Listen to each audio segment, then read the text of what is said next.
গত বছর রক্তবীজ দিয়ে রহস্য রোমাঞ্চ ছবির দুনিয়ায় হাতেখড়ি হয়েছিল।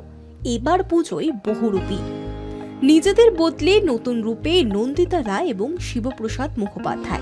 টান টান থ্রিলারে টিজার মুক্তি হল শুক্রবার।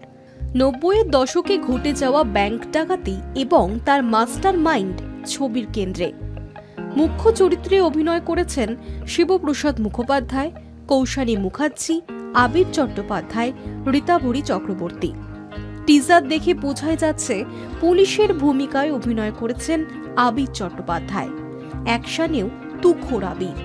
রীতাভরী চক্রবর্তীর সঙ্গে তার একাধিক রোমান্টিক দৃশ্যও রয়েছে।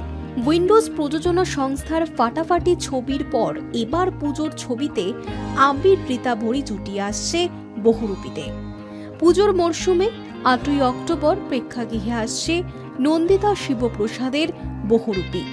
এর ট্রেলার প্রকাশ হতেই সোশ্যাল মিডিয়ায় এখন ট্রেন্ডিং। ২৪ ঘণ্টাতেই দর্শকরা ভালোবাসায় ভরিয়ে দিয়েছেন বহুরূপীকে। গত বছর পুজোয় রক্তবীজ উপহার দিয়েছিল নন্দিতা রায় এবং শিবপ্রসাদ মুখোপাধ্যায়। আর এবার পুজোয় রহস্য রোমাঞ্চে ভরপুর আরেক বহুরূপী নিয়ে আসছেন টলিপাড়ার এই হিট জুটি। Hi news network.